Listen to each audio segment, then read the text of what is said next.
Tenho uma conversa agora com o presidente da República, Jair Bolsonaro.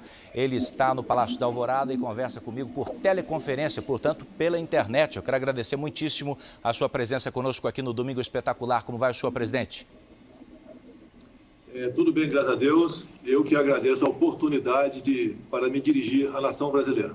Presidente, nós estamos vivendo o primeiro fim de semana de uma quarentena voluntária, que nos próximos dias pode ser, inclusive, obrigatória em alguns estados do país. As famílias brasileiras estão lhe assistindo nesse momento de casa, muitas delas isoladas. Médicos infectologistas, presidente, dizem que o governo, de alguma forma, demorou a reconhecer a gravidade da situação que estamos vivendo.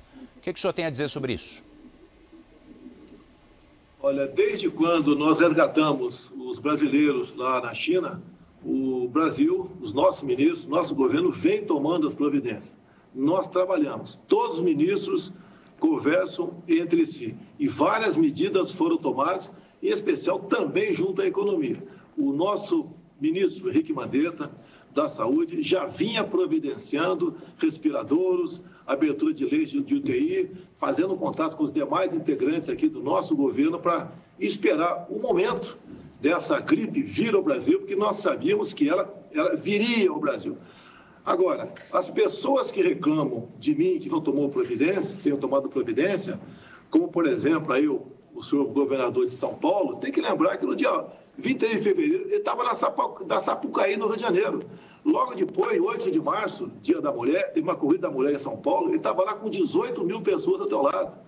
No dia seguinte, estava o lançamento da CNN com 1.300 pessoas do seu lado. Então, no que nós estamos vivendo? Nós não podemos politizar isso aqui. Só falei isso porque eles me atacam constantemente. Tá? Eu entendo, mas, presidente, sobre esse aspecto, para aproveitar o que o senhor está dizendo. É uma preocupação de todos nós buscar solução para o caso e atenuar o problema que já começou e sabendo que tem um prazo para aumentar e depois regredir e voltar à normalidade. Mas aproveitando o gancho que o senhor acaba de me dar nessa sua resposta, na posição destes governadores, o senhor teria estimulado o cancelamento, a suspensão do carnaval? Eles poderiam ter proposto isso. Agora, imagine, né, uma decisão minha nesse sentido. Primeiro, o custo que não seria, dado que já estava envolvido em despesa, em tudo no Brasil todo. Obviamente que eu não seria respeitado. Eu acho que trairia no ridículo essa imposição. Agora, deixa bem claro, não temos que entrar em pânico. Isso nós vamos viver. Quando você não pode comparar Brasil com a Itália, eu pergunto a você, você sabe quantos habitantes temos por quilômetro quadrado na Itália? São 200 habitantes por quilômetro quadrado. Na Alemanha são 230 habitantes, no Brasil 24. Há uma diferença enorme entre esses países. Mais importante que a economia é a nossa vida. Mas nós não podemos extrapolar na dose, porque com o desemprego aí acontecendo, a catástrofe será maior. Mais ainda, o número de pessoas que morreram de H1N1 no ano passado foram na ordem de 800 pessoas. A previsão é não chegar a essa quantidade de óbitos no tocante ao coronavírus. Presidente. Então, tem certos números que temos que levar em conta. E essas crises, esses vírus acontecem ao longo do tempo, no mundo todo. Então, calma, tranquilidade, não levar pânico à população, não exterminar empregos, senhores governadores. Sejam responsáveis, sejam responsáveis. Espero que não queiram me culpar lá na frente pela quantidade de milhões e milhões de empregados na minha pessoa. Estamos fazendo a coisa certa, observando protocolos e com tranquilidade. Eu entendo que é justamente por isso que essa entrevista é importante, para ouvir também a sua parcela de responsabilidade, já que os governadores não estão participando aqui dessa entrevista. Por isso mesmo eu queria entender, nessa preocupação de empregadores e de trabalhadores sobre as próximas semanas, que medidas efetivas o governo federal anuncia ou pode anunciar para manutenção de empregos. Eu vejo governadores estimulando que não se corte água, não se corte luz. Quer dizer, diante de um quadro pior que pode aparecer e que, segundo o seu ministro da Saúde, de fato virá, quais são as medidas do governo federal nesse campo trabalhista? Trabalhista, junto à equipe econômica, é o não recolhimento do Simples, a parte que compete à União, linhas de crédito, né? Nós estamos adiantando as 2 parcelas do 13º do pessoal do INSS para aposentados e pensionistas. A Caixa Econômica Federal e tem uma linha de crédito enorme também no mesmo sentido, com juros mais baixos.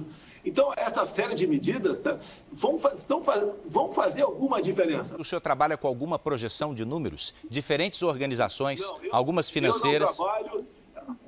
Eu não trabalho, não interfiro no trabalho do Luiz Mandetta, o nosso ministro da Saúde, tá? Eu vejo os números que partem de lá, dessas projeções, eu estou achando que é um exagero nisso aí. E nós temos que levar em conta a situação daquela pessoa. Às vezes o cara é uma pessoa como no Rio de Janeiro, que é uma pessoa grave, entubada lá. Tem 50 anos de idade, né? Desde os 12 era um fumante inveterado. Então, qualquer problema que ele adquira, tá, vai ser uma catástrofe para a vida dele. Não há a menor dúvida isso daí. Me permita emendar a pergunta que fiz agora há pouco sobre as comunidades em situação de risco. Favelas, áreas mais pobres. Do Rio de Janeiro chegam informações agora dos primeiros casos confirmados na Cidade de Deus e em outras comunidades. Qual o papel que o governo federal pode desempenhar nessa questão? Olha, tem uma comunidade do Rio de Janeiro, não vou falar o nome aqui, vão falar que estou discriminando, né? Tem um número de tuberculose muito alto. Tá? Entrando o vírus lá, com toda certeza, nessa comunidade, vai ter muita gente que vai perder a vida, porque vai ser agravada por esse vírus. Cuidado que tem que ter. Repito, é a mesma coisa, evitar a circulação. Já ficou claro nessa entrevista e em outras, presidente, que o senhor vem trocando farpas com governadores, sobretudo no Rio e em São Paulo. Eu pergunto para o senhor de maneira clara, em que isso ajuda ao enfrentamento da crise que estamos vivendo? Primeiro, você não me vê atacando nenhum governador, nenhum, zero. Eles que me atacam constantemente. Fogem da sua responsabilidade e atacam o governo federal. O senhor chamou um deles de lunático? Por parte deles, que não começou agora, não. É desde o início do ano passado que eles me atacam. Assim como a grande mídia, com raras exceções, me ataca constantemente. E digo mais, brevemente, né, o povo saberá que foram enganados por esses governadores e por grande parte da mídia nessa questão do coronavírus. Já que estamos no ambiente político, o senhor percebeu ao longo dessa semana panelaços a favor do governo, contra o governo. O senhor disse que considera essas manifestações democráticas e as respeita, mas eu gostaria de saber de sua parte, o que de concreto o senhor pensa em fazer para resgatar a confiança daquela pessoa que não está concordando com a sua postura diante dessa crise?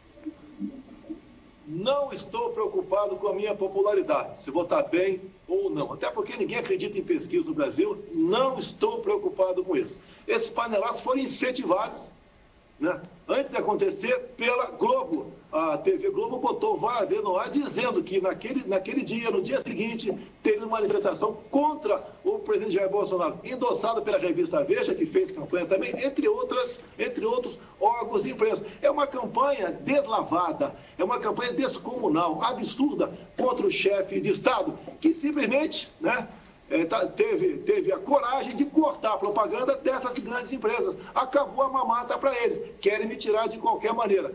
O nosso governo, com todo respeito, né, tem um time de ministros que eu duvido que tivemos isso no passado, podemos ter no futuro com alguém do perfil diferentemente do meu. Então, a grande mídia, governadores, de olho na minha cadeira, se puder antecipar a minha saída, eles farão isso daí, mas da minha parte não terão oportunidade disso.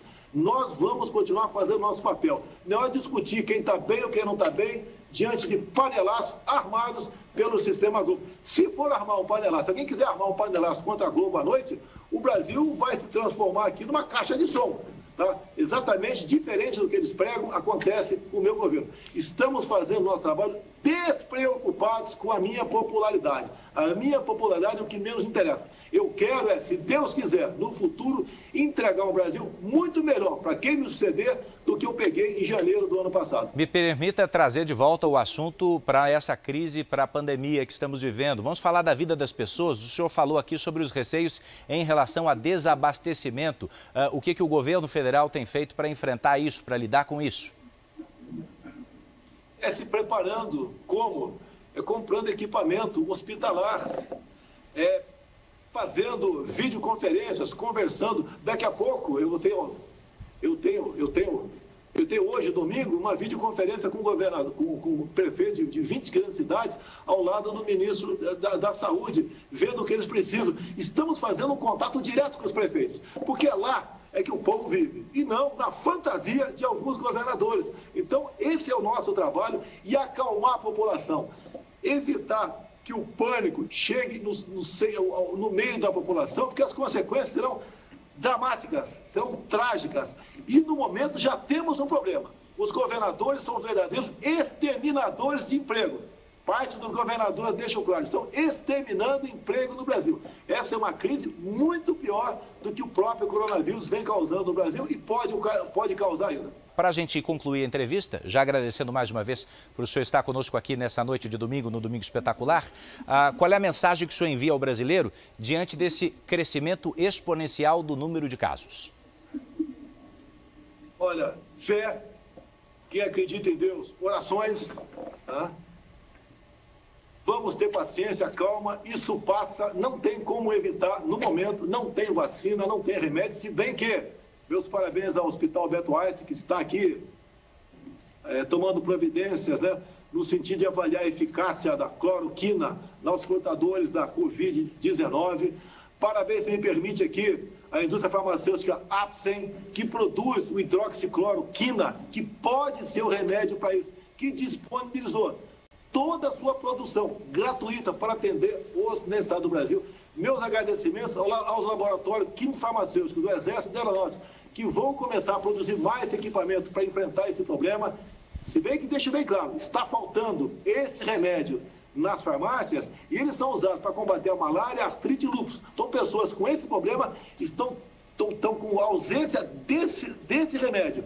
E esses laboratórios, o nosso e a Apsen, já estão em condições de fornecer, a partir de segunda-feira ou terça, esse remédio para que essas pessoas possam fazer uso dele. Então, estamos antecipando a problemas, mas estamos também colaborando em contato aqui, o Brasil, a nossa Anvisa, em contato com o nosso semelhante nos Estados Unidos, buscando saber até que ponto realmente esse remédio, que chama-se aqui no Brasil Reuquinol, pode ser constatado como importante para a cura de quem vier se acometer do Covid-19.